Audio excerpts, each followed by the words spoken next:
That's a great question, and it's possibly a question that most people have secretly thought and very few would want to voice. So that's a great question to ask, and it speaks to, I think, mindset. And mindset in business is very, very important. So I thought of the best way to answer this for you, Lorraine, and I couldn't.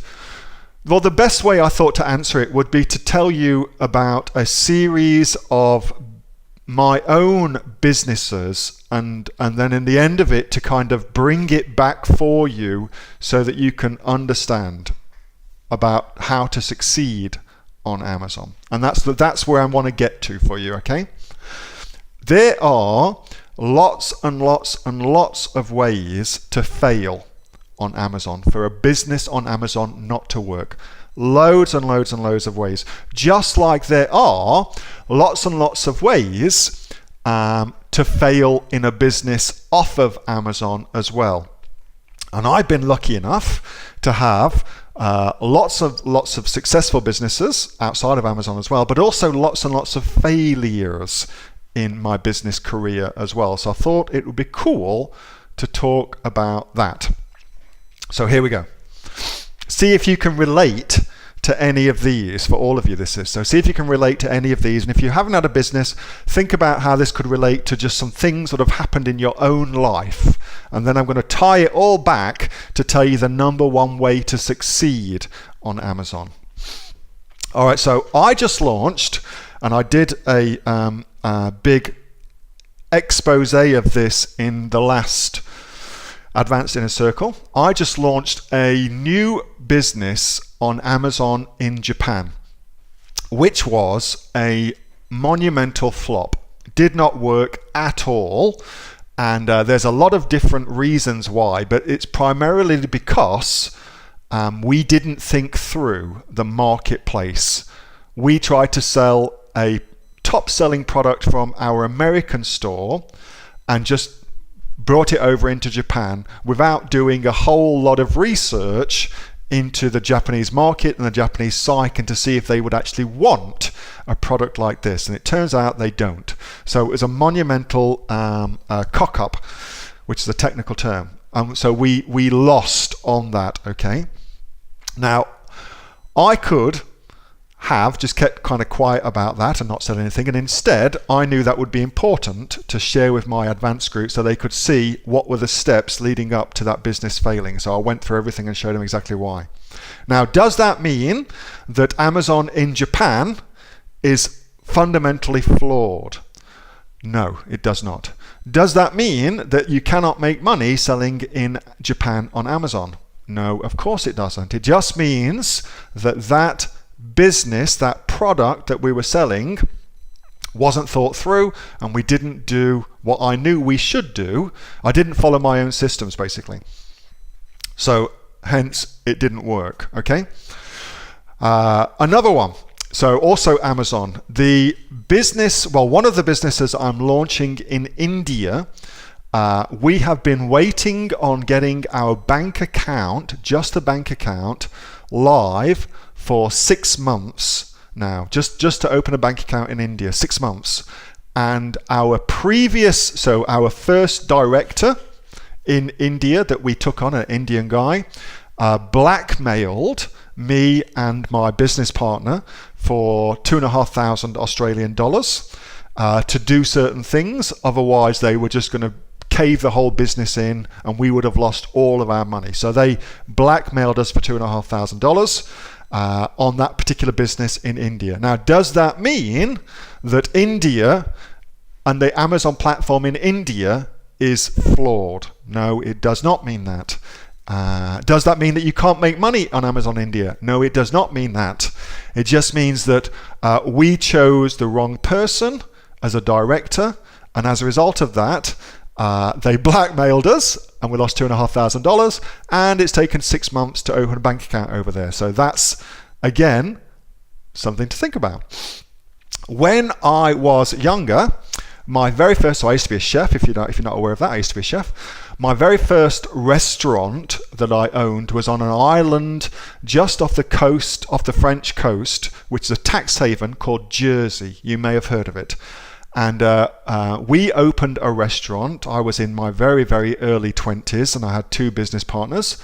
And we made so many mistakes in that particular restaurant. Indeed, the only reason that that restaurant managed to keep its doors open was because, for some well, I know the reason why. It was in a kind of out of the way kind of place, and all of these rich old guys would bring their young, attractive secretaries, 25, 28-year-old secretaries, for lunch and for dinner, and basically try and woo them and get them into bed, and they would use our restaurant to do it. So our restaurant became the affair restaurant. Okay, that's the only reason that place managed to stay open. If it wasn't for that, it would have failed miserably. 16 hours a day, 6 days a week, down the tubes. My first restaurant in Australia, when I arrived here in Australia, was in a place called Darlinghurst in New South Wales, which you may know. It's the party capital of Australia, the heart of all things flamboyant in Australia too. And our first restaurant, we needed an investor, so we got an investor for that restaurant, and the investor put some money in, and we opened the restaurant, and all was good.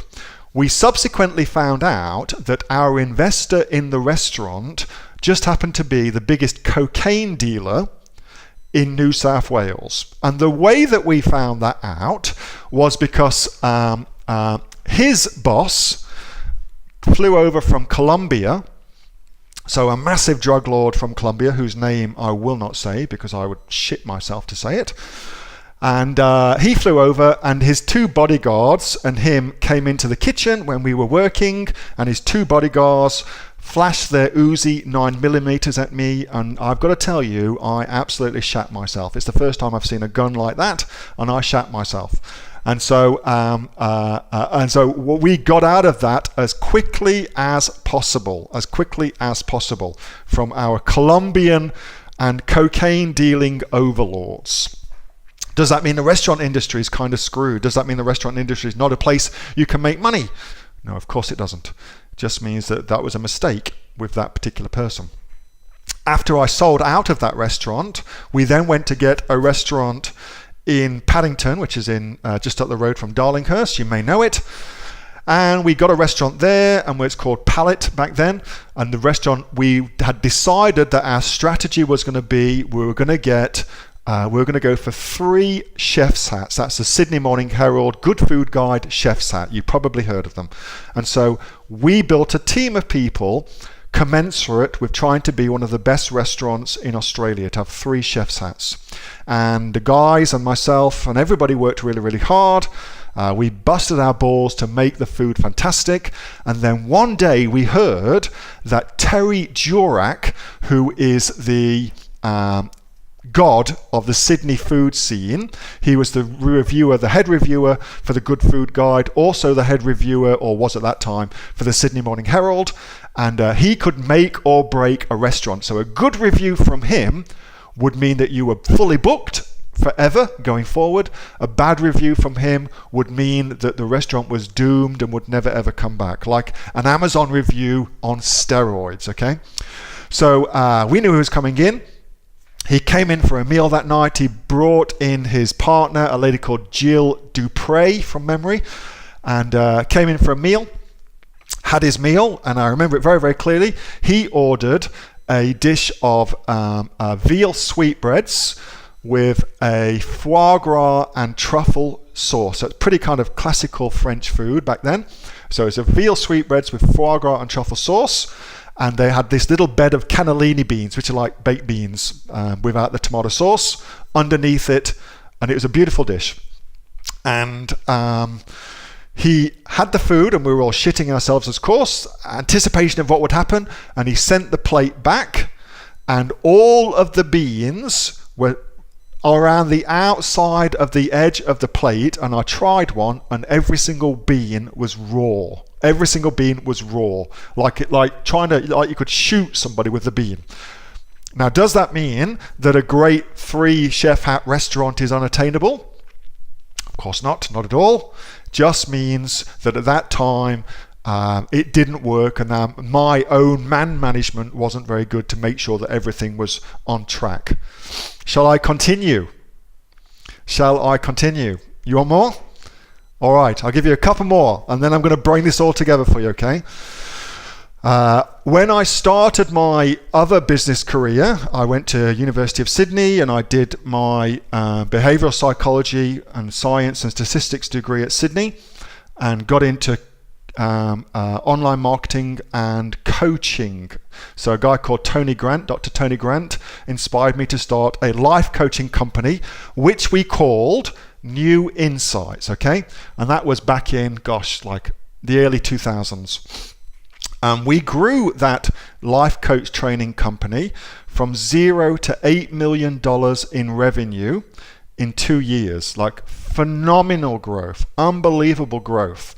In fact, on the day of 2 years, we hit that $8 million mark in revenue, in turnover for the year, and I was absolutely elated.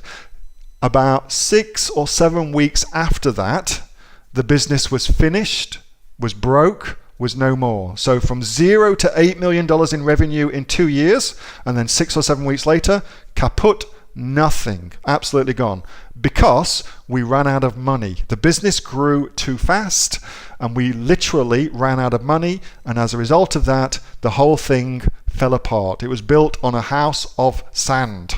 So I had that. Now, does that mean that a life coach training company or something like that, a seminar company as it was really then, doesn't work? No, it means that I was a terrible money manager back then, and we ran out of money. I then built a business brokerage called Aussie-preneur, and the entire shtick of that business was there was a particular visa back in that day where people could come to Australia from overseas, and if they purchased a business over, I think it was $300,000, and they employed a certain number of people, they could get a visa for Australia. So clearly, I love Australia, so I thought every POM would want to move to Australia, and it turns out they did. So there was loads and loads of POMs who wanted to move to Australia, who had the money to buy a business. So I set up this business brokerage called Aussie-preneur. So I had people wanting to buy businesses. So now I just needed businesses to sell to them, okay? So I did a direct mail piece to 10,000 businesses that we thought would be awesome to sell. And on this mail piece, I thought I'd be really creative. So on this mail piece, I got 10,000 £1 coins, which back then were worth about $2.80, something like that. So $10,000 10,000 quid's worth of coins, just under $30,000. And I sellotaped on the top right-hand corner of each letter a £1 coin with an arrow pointing to it that said, see that £1 coin? That's worth $2.80 to you. If you sell your business to a cashed up POM, they'll be able to buy your business in cash and you'll be free. That was the basic gist of the sales pitch that we're making. So we put 10,000 letters together, and each of them had a £1 coin on it, so just under $30,000 worth of £1 coins, and we put them all in the post, and nothing. Not a dicky bird, not even a single response. Nada. Turns out a guy at the Australia Post had found out what we were doing and thought, oh, there's $30,000 worth of £1 coins. I'll have those. Pocketed all of them and disappeared. We lost $30,000. Now, does that mean that direct mail doesn't work? No, it does not mean that direct mail doesn't work. It just means that instance there was some shady git who stole all our money. So, let me tie all this back together for you now. So the number one secret to success on Amazon, which by proxy is also the reason that most people who fail on Amazon, is persistence. That is the number one secret of success. And indeed, it's also, I think, the number one secret for life in general. If you will be persistent in your endeavors, and you will have setbacks and things that don't work and things that frustrate you and piss you off, and some things don't go right. If you will just carry on regardless, all the riches of the world that you could want will be yours if you'll just be persistent with it. So I am aware that, Lorraine, that's a pretty roundabout way to answer that question for you, but I thought it was a cool excuse to talk a little bit about the psychology of success and what it takes to build a business on Amazon. And if you will be persistent, then you will win on Amazon no matter what. Hey, Neil here. Just before you go away, that was a question that I got asked on my regular Monday night Q&A session, which I have with the members of the Aussie Online Entrepreneurs. So if you're interested in joining us as an Aussie Online Entrepreneurs, then you can click on the link below to find out a lot more about that. And also, as a special thank you for watching this video, I've got a great book that I want to give you for free. It's a current bestseller on Amazon, and it teaches you everything that you would need to know about starting a business here in Australia on Amazon. So you can see that just up there. So if you'd like to get a copy of that for free, then again, just click on the link below and you'll get a copy of that. You'll get taken to a page where you can get a copy of that for absolutely free. Hope you enjoyed that little snippet from one of my Aussie Online Entrepreneur Q&A sessions, and make sure that you subscribe to my channel and also like this video. And if you've got a question that you would like answering, then post it in the comments below, and I'll do my best to answer it, whether on one of these videos for you or directly in the comments directly below. All right, thanks so much for watching, and I'll catch you next time on the next of the Aussie Online Entrepreneurs Amazon FBA Australia videos. See you soon.